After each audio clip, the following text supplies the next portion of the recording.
सुबह 8 बजे राज चौक के मेट्रो स्टेशन में उस भीड़-भाड़ से भरे माहौल में सीढ़ियों के किनारे रिशु अपना सिर नीचे झुकाए हुए खड़ा, उदास होकर अपने एक मित्र का इंतजार कर रहा था। उसी समय अमन आता है और रिशु के कंधों में हाथ मारता हुआ पूछता है, अरे यार रिशु, तूने तो हद ही कर दी। तेरी शादी को अभी 1 सप्ताह भी नहीं हुआ और तू फिर से जॉब करने ऑफिस जा रहा है। यार पत्नी के साथ छुट्टियां मना, कहीं घूमने जा, भाभी को भी दिल्ली या देहरादून दिखा, घूम फिर मौज कर। अमन बोला जा रहा था, लेकिन रिशु अपना सिर नहीं उठा रहा था। यह देखकर अमन ने गंभीर होकर पूछा, यार सब कुछ ठीक तो है ना? तू ऐसे उदास क्यों दिख रहा है? रिशु तब भी चुपचाप था।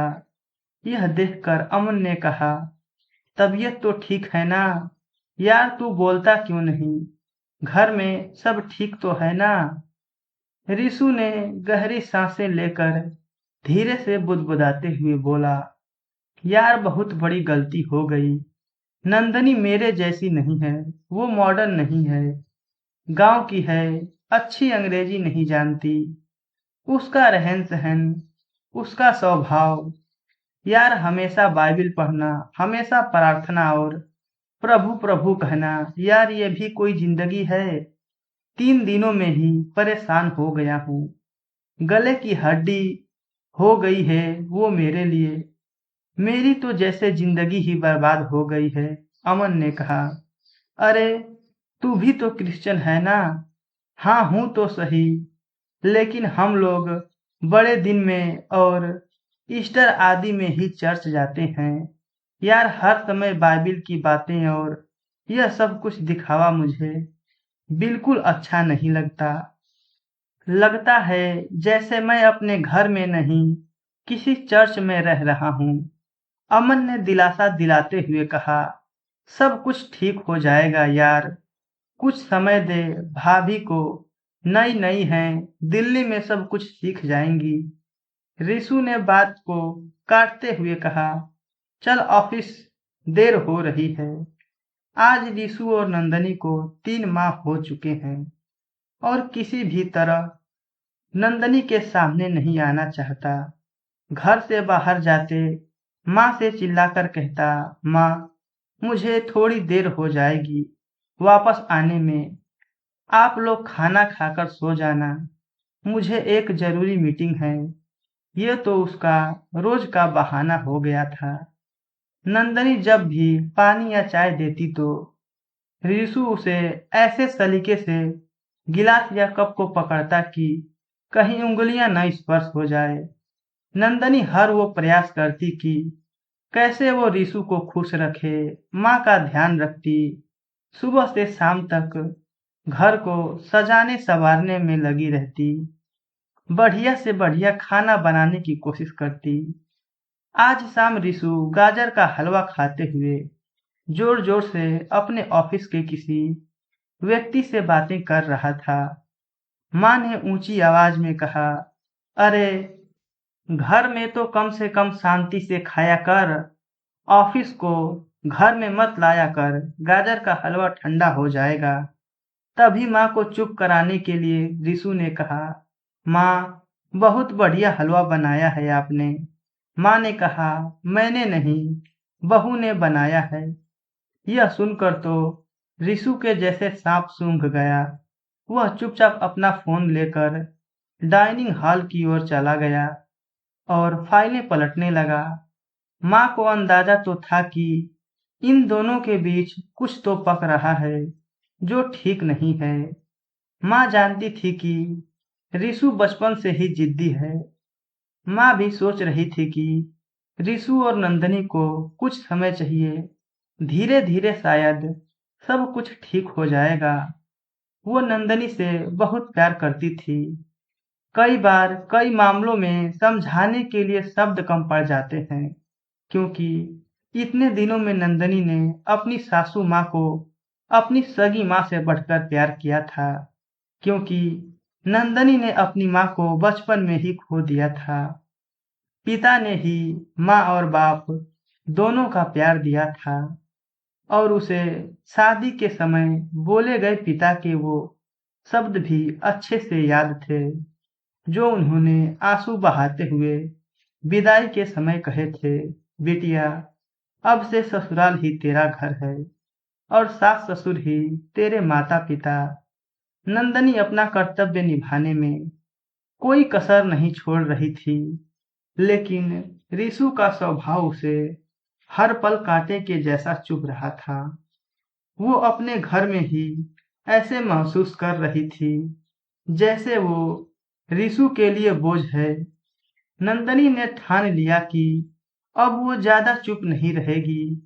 वो उस विषय में रिशु से खुलकर बात करेगी कि क्या कमी है मुझ में, क्यों वो एक ऐसे गुनाह की सजा सह रही है जो उसने कभी की ही नहीं।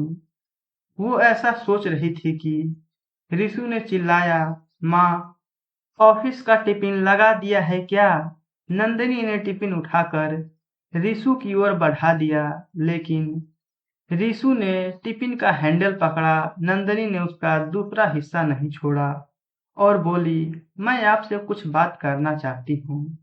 और भरे हुए गले से आंसू बहाते हुए बोली, यदि मैं तुम्हें पसंद नहीं हूं तो मुझे मेरे पापा के घर छोड़ आओ। रिशु कुछ बोल नहीं पाया, बस धीरे से बोला, ओके, देखता हूँ। नंदनी की ये बातें जैसे रिशु के कानों में जोर जोर से गूंज रही थी। पूरा दिन उसका काम करने में मन नहीं लगा।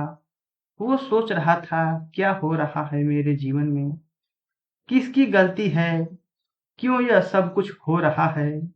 नंदनी सुंदर है, पढ़ी लिखी है, लेकिन आखिर क्यों? जो भी हो, अंदर से कहीं लग रहा है, चलो अच्छा है, भला बात तो टली। वो अपने घर चली जाएगी, कुछ दिनों में तलाक आदि के पेपर तैयार करवा दूंगा। वो भी किसी और से शादी कर सकती है और मैं भी आजाद। वो इस उधेड़बुन में पूरा दिन काम न कर सका और टिफिन भी खाना भूल गया। वो जैसे ही घर पहुंचा तो उसने देखा कि माँ बिस्तर में पड़ी हुई है और उसे बहुत तेज बुखार है। नंदनी ने कहा, सुनिए, माँ को जल्दी से जल्दी किसी अच्छे डॉक्टर के पास ले चलिए। मैं सुबह से कह रही हूँ, चलो किसी ऑटो में किसी डॉक्टर के पास चलते हैं, तो माँ मना कर रही हैं। माँ करहाते हुए बोली, अरे रहने दे बेटा, थोड़ा बुखार है, दवा खाकर ठीक हो जाऊंगी। रिशु ने माँ के माथे पर हाथ लगाकर देखा तो कहा, अरे माँ, बुखार से आपका शरीर तप रहा है। तुरंत ओला से टैक्सी मंगाकर वो माँ को लेकर अस्पताल पहुंचा। पूरे रास्ते नंदनी माँ को संभालते रही और माँ के लिए लगातार प्रार्थना कर रही थी और दिलासा देती रही कि आप ठीक हो जाओगी, आप चिंता मत करो। डॉक्टर ने थोड़ी देर तक चेकअप किया और एक्सरे के बाद बताया, रिशु की माँ के पेट में रसोली है, जिसका ऑपरेशन जल्द ही करना बहुत जरूरी है। रिशु के पूछने पर डॉक्टर ने बताया 5 लाख की जरूरत पड़ेगी और उसके पास केवल एक दिन है पैसे का इंतजाम करने के लिए। यह सुनकर रिशु के डर के मारे हाथ पैर कांपने लगे। वो सोचने लगा, अभी शादी के समय ही तो कर्जा लिया था, दोस्तों को पार्टी देने में उसकी सारी जमा पूंजी भी चली गई थी। लेकिन वो अस्पताल से बाहर आकर जिसे हो सकता था फोन लगाना शुरू किया। सभी दोस्तों ने कुछ बहाना बनाकर और दुख जताकर फोन रख दिए। उसने ऑफिस में फोन किया, वहां से भी मालिक ने कहा, देखो रिशु, लॉकडाउन के बाद वैसे भी हमारी कंपनी लॉस में चल रही है और आपने पहले भी एडवांस ले चुके हो। सॉरी, अभी हम आपकी कोई मदद नहीं कर सकते। रिशु पूरे दिन तक पैसों के इंतजाम में जहां जा सकता था वहां गया, लेकिन उसके हाथ निराशा ही लगी। अंत में उसे लगा, मुझे डॉक्टर से कुछ और मोहलत लेनी चाहिए।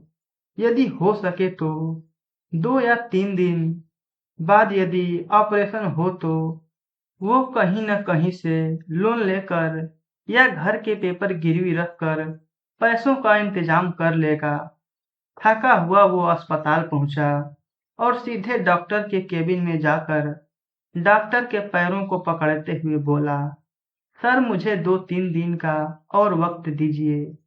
मैं आपका सारा पैसा दे दूंगा और ऑपरेशन के भी पैसे भर दूंगा। आप बस मेरी माँ की जान बचा लीजिए। मैं आपका यह एहसान जिंदगी भर नहीं भूलूंगा। रिशु रो रहा था। डॉक्टर ने कहा, अरे तुम क्यों परेशान हो रहे हो? तुम्हें तो खुश होना चाहिए। ऊपर वाले ने तुम्हें इतनी अच्छी पत्नी दी है। उसने पूरा पैसा चुका दिया है।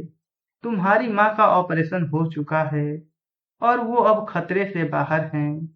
वो अब बातें भी कर सकती हैं। आज छुट्टी हो जाएगी। अपनी माँ को घर ले जा सकते हैं। रिशु को सुनकर यकीन नहीं हुआ। वो दौड़ा दौड़ा लेडीज वार्ड में पहुंचा माँ के पास, तो देखा माँ बिस्तर के पीछे टिकी हुई हैं और नंदनी उनके पैरों को हल्के हल्के से दबा रही है। रिशु को आज अपना कद नंदनी के सामने बहुत छोटा लग रहा था। वो भी माँ के पैरों के पास जाकर बोला, माँ कैसी हो? तभी नर्स ने कहा, इन्हें थैंक यू बोलो, ये आपकी पत्नी है क्या? इन्होंने रात दिन सेवा की है और पूरी रात प्रार्थना की है इनके जीवन के लिए। रिशु नंदनी से नजर नहीं मिला पा रहा था, फिर भी नीचे देखते हुए बोला, नंदनी कहाँ से इंतजाम हुआ इतने पैसों का? नंदनी ने कहा, मेरे पास पैसे जमा थे जो मैंने गांव में बच्चों को ट्यूशन पढ़ाकर कमाए थे और कुछ जेवर थे उन्हें बेचकर। माँ धीरे धीरे आंखें खोलकर बुदबुदाते हुए बोली, बेटा ये मेरी बेटी से बढ़कर है।